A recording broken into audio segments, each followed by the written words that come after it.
I'm in Hanoi in December 1991, and the story about the photo of the three men who had been identified by families as being live American POWs, evidence that they had been alive, was now a front page story in the New York Times. The photo is on the cover of Newsweek magazine.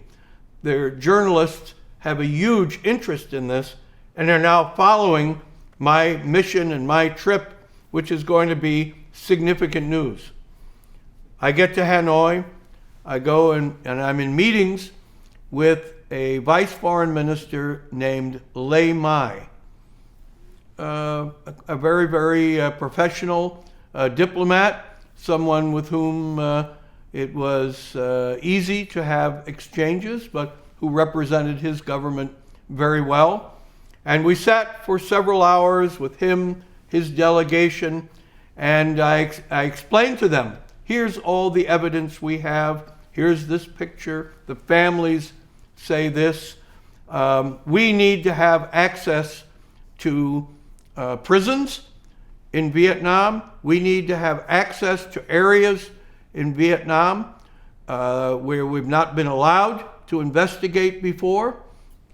And this is a huge development in U.S.-Vietnamese relations, and I stressed how incredibly important it was to the United States to have a serious response by the Vietnamese government. So Vice Foreign Minister Lê Mai listened to me. He exchanged and discussed steps that had been taken before, but he didn't agree to anything. But he took note of what I was saying and gave me the impression, they were going to think about it, but it wasn't the response that I was looking for. It wasn't what we were looking for in this. So at that point, the Vice Foreign Minister Lê Mai said to me, there's a huge group of journalists out here.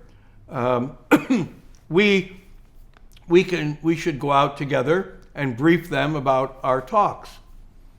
So I'm there, and I thought, I'm not sure what we're going to say if we go out and talk to the press. I didn't have any instructions from Washington about speaking to the press. It was a very sensitive political issue back home now. And so I said to him, no, I don't need to speak to the press, but you can do it. And he said, that's fine. I'll go out and I'll brief the press. And I sat there. I had other U.S. government, U.S. military, and U.S. Defense Department personnel with me at the table. And so we waited, and Vice Foreign Minister Lê Mai eventually comes back. He's gone 30, 45 minutes. It's been a long press briefing. He comes back in the room. He comes to the table across from me, looks at me, and he said this: I see that you did not come here to embarrass us. You can go to whatever prison you want to go to. Tomorrow you negotiate with my team, let them know where it is you want to go and look, and we will make it happen. What a stunning moment. What an incredible breakthrough moment. We had never, ever been allowed into a North Vietnamese prison to look for evidence about the fate of American POW MIAs. North Vietnam, Hanoi, the Vietnamese government had been very grudging in the steps it was willing to take. This was an amazing breakthrough. But what was also amazing was the lesson I learned about negotiations, particularly in Asia, and negotiations, whether it's with Vietnamese or Chinese,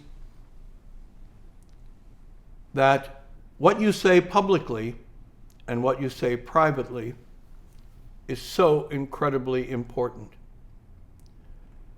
And the view in Hanoi, as it would be in Beijing, was that if you're speaking publicly, making demands, being critical, you're not really serious about what you want to have happen.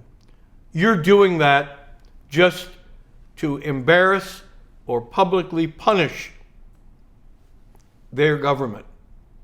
That's why you're saying things in public.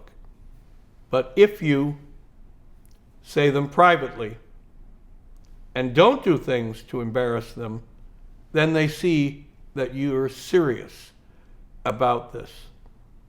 And this lesson would stay with me, and I would use it again and again to get political prisoners released from North Vietnam, and also in dealing with China on POW MIA issues.